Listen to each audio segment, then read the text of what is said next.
Hello friends. So as we know, Bajaj has done a great job with the Dominar. The quality, the fitting finish, and the comfort in the bike is so great. So overall, it's a very good bike. So a lot of friends from Facebook and YouTube, some of them even are the owner of the Dominar.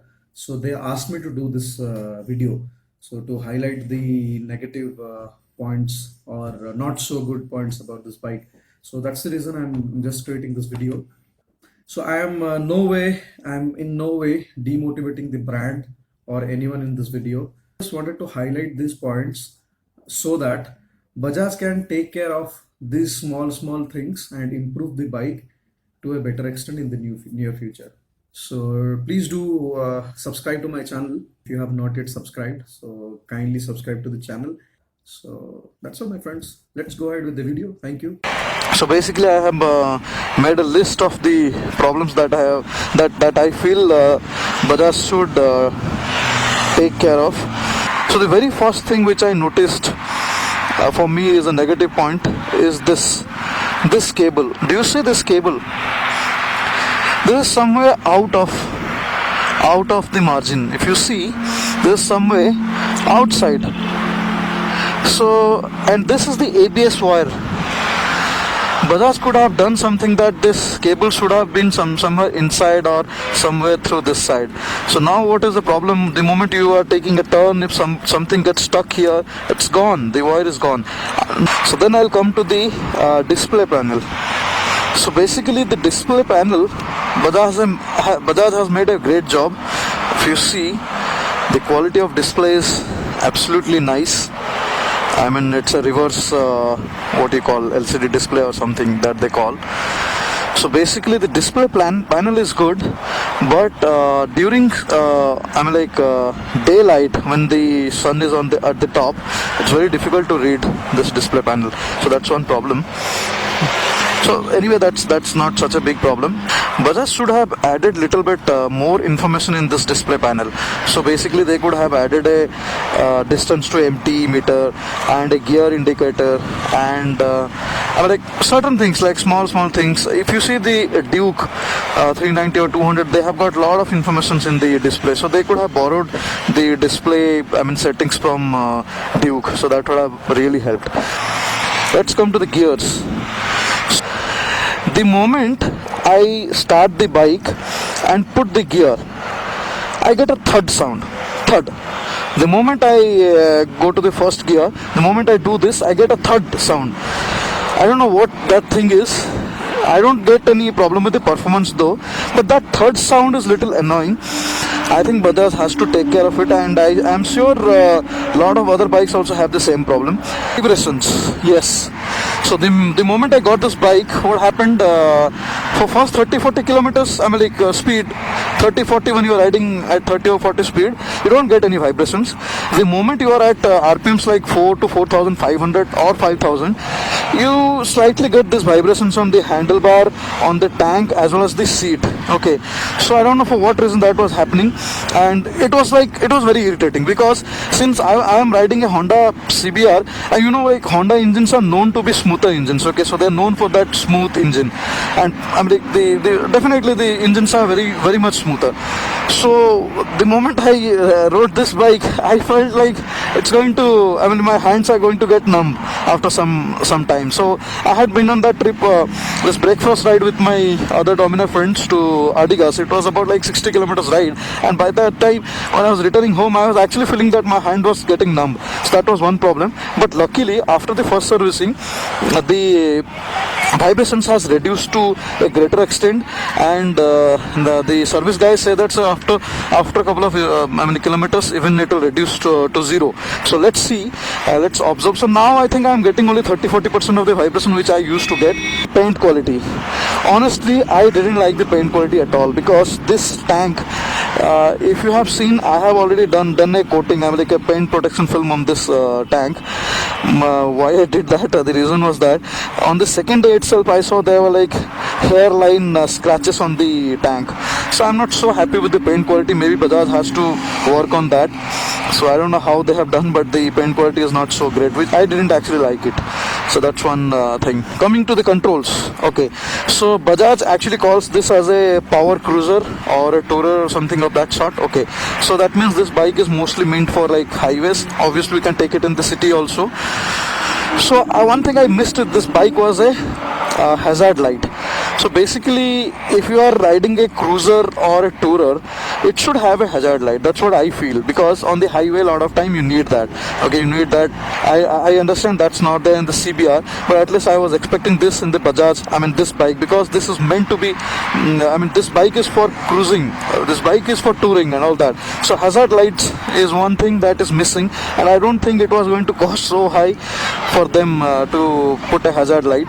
So that's one thing which is much needed. And then for regarding the ABS, okay, ABS is a very good functionality, but I felt that there has to be a ABS off switch also if you are doing off-roading. Okay, if you are at off-road, so there you have to switch off your ABS. That way it is better. It is easier for you to have more control on the bike.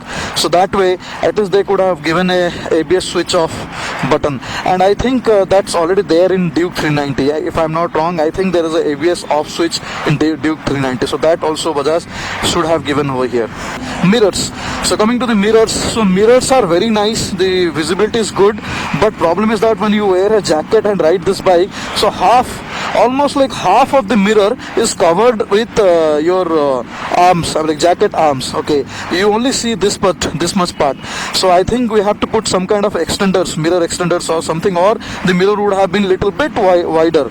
So that's one big problem that I observe with this bike. Okay, next coming to the tank. So since this bike is a tourer or a power cruiser or whatever, so mostly people are going to take it on highway. I think Bajaj did a wrong thing giving a 13-liter tank. So yeah, 13 liter is the capacity, if I'm not wrong. That's what is the capacity. They should have given at least a 17 or 18 liter tank, which could have given us a long, even more full tank range. So that is one more thing which Bajaj has to take care. So they have to give a bigger tank. Okay, so I have also seen my friend's video, Vikas Sachimala's videos, where he has already explained ki you cannot put a tank bag on the tank, a magnetic tank bag, because it's a plastic tank. Okay, so that even I also agree with that fact ki it would have been a metal tank, then it would have been easier for us to fix that magnetic tank bag. But that's okay. So for that reason, I'm going to use my tank bag as my tail bag. I'll put it here. So that's one negative point. I don't know if how this thing could be taken into consideration. I think these are all the negative points. Apart from that, the biggest negative point which I see with this bike is the rear brakes. Yeah, the rear brake pads are really bad. They actually lack proper friction. I mean, you don't get that punch on your brakes. See, I ride the CBR 250. You won't believe the brakes are very good, very good brakes. So that way, if I see the rear brakes are not so good. I mean, the front brakes are good, but rear brakes, I think they have to work on it. Maybe they have to replace the brake pads with some other brake pads, which will actually produce a little more friction than what the current brake pads are. So if you see, the quality in this bike has been taken care very properly. If you see these beddings, I mean, like this brake lining is also steel lining. So that way, quality has been taken care. But these things, these small things, has to be taken care by Bajaj. Maybe on their next release they should actually come up with a model where they should fix these things actually. And then so I actually came across the accident photographs yesterday, and surprisingly the person who has faced that accident is also there in my friend list. I really felt bad about it. So I saw his bike photographs where the engine casing has broken. I don't know how it happened. If it is, I'm not sure if the quality of this thing is really great, or it was really that big impact for which it has got broken. So anyway, that I cannot comment right now. Maybe in future we'll come to know about it. So overall, excluding all these things, I would say this bike is a very good bike. I am actually right now I'm a big fan of this bike, actually, to be very honest, because I never expected this kind of quality, this kind of performance with Bajaj bikes so far, at least. Okay, so that way, actually, to be very honest, I like this bike a lot. The sitting posture is very comfortable. You won't believe. Since I ride that CBR 250, I used to get the back pain, neck pain, whatnot. But this seat, it is wider. It's so comfortable. This is also a flat seat for pillion. Also, it is very comfortable. This bike gives me two things. One is a very good power, and the second is a very good comfortable position seat. I'm like, power and comfort is both very nice in this bike. So if any of you are asking me for my personal suggestion, I'm like opinion that should you go for this bike or not, I would say at this price Bajaj has done a great job. It's a very good bike, so you can actually go for it. Long term thing, obviously we never know what will happen, but let's see that we see. I mean, any new model, that's a big I mean, it's a tricky thing that how this bike is going to perform in long run. But as of now, I see the nice bike. So this weekend I'm going to Mangalore, so probably I'll do a 900 or 1000 kilometer up and down trip. So maybe by that even I'll come to know even more and more things about the bike. I'll keep on sharing them with the form of videos on my YouTube channel. So guys, I hope you liked this video, and please do not forget to give a thumbs up to the video, and obviously you can provide your feedback in the comment section of this video, and if you have any questions, you can ask me in the comment section. If you want any kind of tests that you want to have, specific test, I'll also do that. Yeah, I have already collected a lot of test requirements from my last video, and I'm going to do them slowly. I'll do them. So I'm almost trying to do one video every day. So still there are like a lot of topics that I have to cover. So I'll do that. So thank you, friends. Thank you so much for watching this video, and please do subscribe to my channel for further videos like this. Thank you, friends. Have a great day. Bye bye.